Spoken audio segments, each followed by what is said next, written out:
This is my quilt I called Antique Tiny Trip Around the World.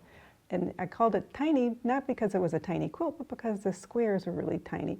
And our mom's nickname was Tiny, so I always think of this name, Antique Tiny. Tiny, yeah, that's very cute. This quilt was made as a sample for our quilt retreat, and the theme that year was Trip Around the World. And it was so popular and successful, and part of it was the technique that Sue taught of how to construct the trip around the world. I had taught this technique of putting a trip around the world together in my very first classes I ever taught at the local quilt shop near my house called Crossroads, and it was one of the first quilt shops in southeastern Michigan, and that was like 1980s, something like that, 1980s.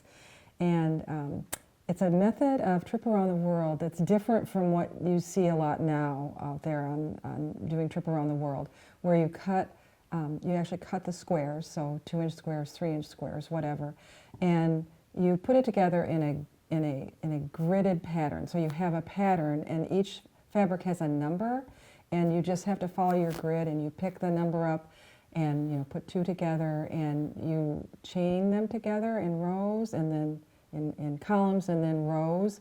And it's so neat. It looks beautiful from the back as well as the front, because you don't have lots of threads. And if the quilt's a certain size, you can do one big trip around the world. But something like this was divided up into units, and each unit you constructed. But I think there were 16 colors, so we used origami little boxes of paper. Yeah, we taught paper folding at our quilt retreat. So. And you put your little squares in your little boxes, and you pick up number 1 or number 2 and number 3. Anyway, it was very successful, and that super successful retreat. In that, students got a ton done. So at the end, everybody would show their quilts, and there were big quilts, finished, quilt tops, and everybody found great success with this technique. And you think, oh gosh, won't that take a long time cutting all those squares? Right, and isn't there a quicker way to do it? Well, no, this works great. Yeah. So we prove everybody's like, oh, I didn't think I'd like this, having to cut it like this, and everybody was sold on the technique by the end. So it was a really great retreat. And again, it was also inspired by an antique quilt. That's where I got the idea for it. Yeah, very visual quilts. Yeah. Perfect placement for the perfect project.